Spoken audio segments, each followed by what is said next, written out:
This is a full spoiler discussion video for Gundam Seed Freedom movie. If you accidentally click on this video and don't want to be spoiled, it is not too late to check out my other video for my first impression of the movie, which contain no spoilers. But if you have already seen the movie or don't mind spoiler, please continue watching. This video doesn't require visual to be enjoyed, so you can play in the background while doing other stuff. Okay, here we go. For me, this movie is like the ultimate flick of director Fukuda. Not only that, he made me, someone who hated Gundam Seed Destiny, able to really enjoy this movie. He also shows that there is still story worth telling, especially with Kira and Lux at the center. Just in case you haven't seen the movie yet or need a refresher, let's go over the movie plot again. This set 2 years after Seed Destiny, after Durando tried to fix the shithole that is Seed Cosmic Era. It turned out that there's still blue Cosmos people trying to stir up shit, and they have access to all the mobile suit, even a destroyed Gundam. That is why the good guy from the other factions like Orb, the Federation, Saab, they join force and create the new organization called Compass. It's like the force to stop this conflict. Luck is put in charge and have Kira and his team intervene the battle. It is basically the same shit that they have been doing since Gundam Seed Destiny, but it's now official, it's legal now. Here, I want to point out that the most of the stuff that is in the trailer is the co-open part here. I didn't watch the trailer past the fourth one or any other new promotional stuff, so if you are like me, you'll be surprised that they hide a lot of scene in this movie. In fact, I think the trailer only show like 10% of the movie, or even like 15%. There are like so many secrets that they hide, and I feel like many years down the road, when this movie is easily accessible, people who start watching Seed and Destiny are going to have a great time watching this as the third entry to the Gundam Seed stuff. Back to the story, they are basically looking for this general guy whose I can't really remember the name. I'll just call him Somchai for now. The co-open of the movie is basically Kira Yamato's squad stopping people from both sides from killing each other because the suit of this Somchai guy. Notice that there's a melee Kira who is do most of the fighting and kind of tell Shin and the kid to back off. This is both to control the damage, and I think it's probably best left to Kira when it's come to the disarming people. They'll kind of infer that the fight has been going for a while now, and it's kind of take a toll on Kira both physically and mentally. And Kira starts to question himself whether he made the right choice by going against Durando's plan. The pressure also is on Lux from the Saab side, knowing that Blue Cosmos are a very coordinator-friendly group. A little tension going around for Kira and Lux. There's a miscommunication. They don't get to talk properly or spending time with each other because of this conflict. And at the same time, I think Kira also want to end this shit as soon as possible. After a while, there is a hint from this little country called Foundation. It is so advanced militarily and economically. They say that they will help you find this General Somchai thing, but you need to let us join Compass. The problem is that they don't play with the other countries around them, and it might cause people to lose trust in Compass. At this point, I think you can already tell that these are not a good guy. They are not a good guy. I think it's pretty sure for the trailer and promotional stuff, but you're right. And at this point of the movie, they are also trying to create even more tension between Kira and Lux by having a new pilot in Kira team, Agnes, being annoying and trying to make a move on Kira, or the new bad guy, Orphe, who has some kind of deep connection to Lux and try to make a move on her and make Kira see it to create some mistrust between these two, which is kind of like the point of the movie.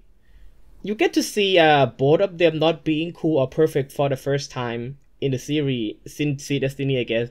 They don't have the perfect headspace to deal with political serious stuff right now, and there's this relationship problem going on as well. And the rest of the Black Knight is pretty much a one-dimensional character that you know, just gotta give something for Shin to kill, and they serve the purpose that to keep Kira and Shin a challenge. So Personally, I don't think it's a bad thing, but it's kind of like whatever.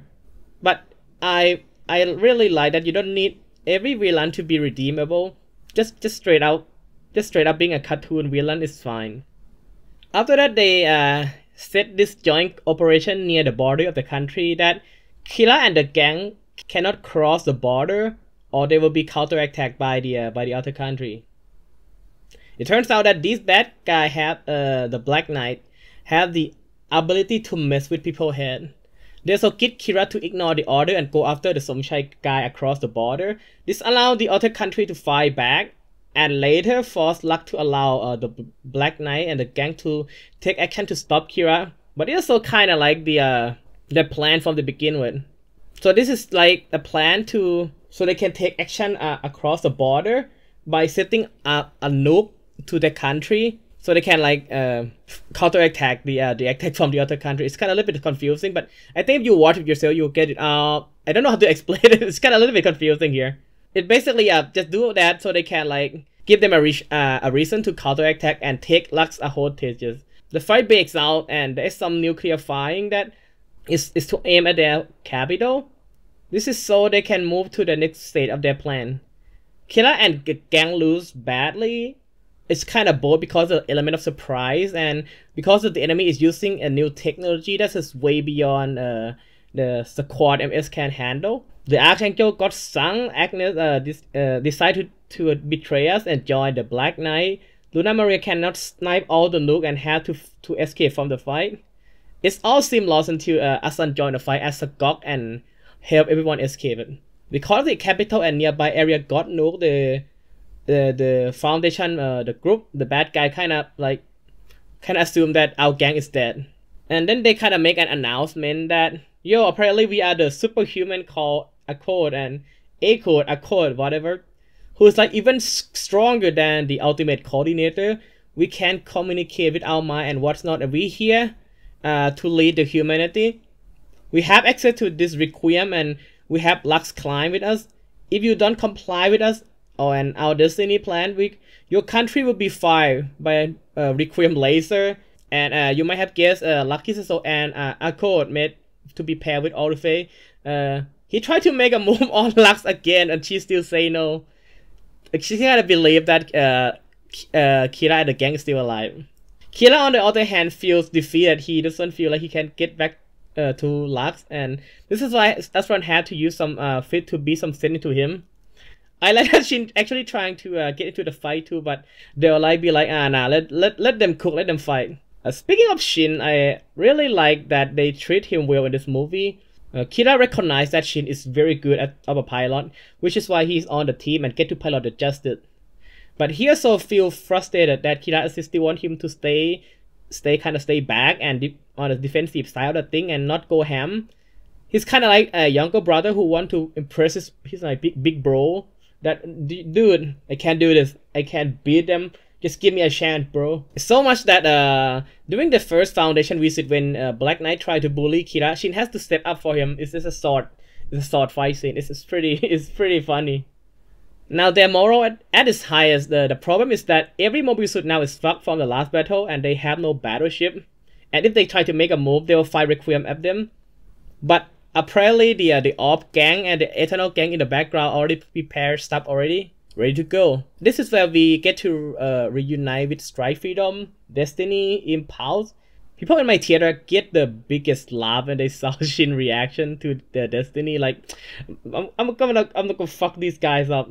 She kind of blamed Justice for making him lose in the first fight, which is funny because I don't think the Justice style will fit him at all, and I'm glad that they actually give him Destiny again. The Foundation kind of caught on the Orb bullshit, and we're ready to fight the Requiem.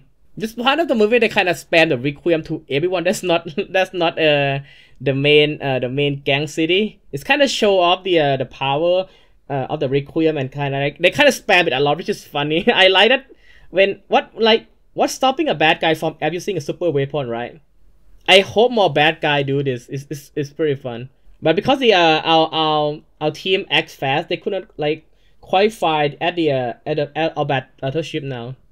The new battleship is called new flagship called Millennium, and all the good guy in this. The final battle is basically the Millennium against the Foundation, and there's some of the there's some Sa people and Eternal Joy in as well. The battle was pretty insane. They get to use a lot of new technology, even from the battleship itself. They recreate a lot of stock animation from the original show down to the ankle. Even the seed activation get a new one too. In the battle fight, Strike Freedom got beaten up a lot, where this thing is barely taking any hit like at all, and he pretty much soloed the entire Black Knight alone. They tried to use the my fuckery thing with Shin, but Stella goes kind of protect him and scared him away instead. And since Shin cannot be read, they got destroyed pretty badly. Shin's fan will love it. I think Shin might get the best treatment in the final fight. Astron is more or less a meme character in this movie. He's barely in it, and his IJ didn't get to do much, but it was a fun scene that he get to do funny stuff. Oh yeah, they had Agnes betray the team because they need someone for Luna Maria to beat. It's probably the least interesting fight in the movie. I also want to point out that recently Luna Maria Impulse got buffed in Overboost because they want to add a new move from the movie. If you have seen the movie, you'll be able to tell it right away which move that just got added. The reason that they kinda need Strike Freedom to lose a bit is so they can have Lux provide him with a new backpack, which is super OP. That it requires some manual activation from Lux. It's like super dangerous weapon that need activation code every time when you want to use it. It also uses a both beam and physical sword. If you have saw the high grade commercial, you can see it's using a samurai sword like the Red Frame. Yeah, it's kind of like that. I think it's so it can counter the enemy that can block beam attack, which is the what the Black Knight people got. But yeah, the last part is pretty much a victory lap for the Seed Gang, but it's done in a very satisfying way. Even Mu, Diaka, and Yasa get their moment to shine. Lux and Kira also got to do the nude pose that was always in the OP at the end, which is again is a bonus for some fan. It's something again. It's very unique way to end the movie. Yeah. There's no tease for the sequel, but I don't mind if they want to end it here, to be honest. I'm pretty sure I missed a lot of detail, but I ain't no fan flick, so you gotta watch the movie yourself, boy. If you need more detailed spoilers. This is for only one sitting. I'm pretty impressed that I remember this much, to be honest. And what do I think about the movie then? This easily is one of the most fun and most satisfying kind of movie I have ever experienced. And before some of you guys would be like, oh Minato, you never watched the other kind of movie? No, dude, I'm one of those people who actually start watching from the original TV series. Not the movie. I watched the TV series first and then the movie.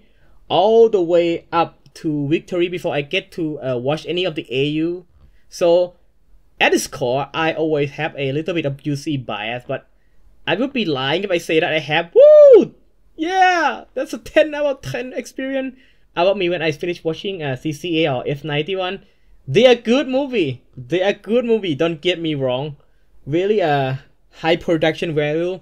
Very, the art, the music, the direction. Yeah, but it's not the same. Narrative and Hathaway are kind of meh for me. I don't really care, but even my favorite movie, the 001, still has the I really like it, but damn, I feel like it could be a little bit better, a little bit more, maybe a bit kind of feeling.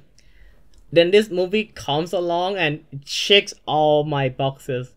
I think this movie might be my new favorite Gundam movie after all, and it is all possible because of the clusterfuck that is Gundam Seed Destiny. Think about it. Seed Destiny basically rides Cell into a corner with all the flawless victory and everyone on board the Lux train. Why would anyone in the universe go against them? Not to mention that now Shin and Ob are on their side. Who else could oppose Lux? Like trying to stir up another conflict, what stopped Kira and the gang from bringing Strike Freedom to their house, to their doorstep? Well, the movie kind of hint at the event that happened before the movie, that there's a event called Freedom Hijack Incident. It's showing Strike Freedom loot to one of the Black Knight mobile suit. I guess this is why they have to resort to use the Rising Freedom while SF is repairing or getting a new backpack ready. This might open up more Gundam Seed TV or spin-off to fill the gap between the Inner Seed Destiny and the movie. The fact that they even come up a reason to get a story going right now is kind of miracle for me, I think. It is also where the movie surprised me. They try to hold Lux and Kira responsible for their decision from the TV series. Kira's decision making is constantly being tested, and now there is an enemy that can give him a real challenge in the battle. He can just use the stock footage attack and win easily. I would say that Kira is probably the one that took the most damage in the movie, which is a huge contrast to the show.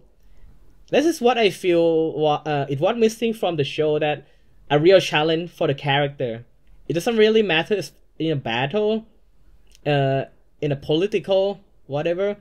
I don't really having a problem with Kira being ultimate coordinator or Lux being a 10 out of 10 human with no flaws, as long you can give them a challenge or add weight to their decision, or a story that but makes sense to have this kind of character as a main character.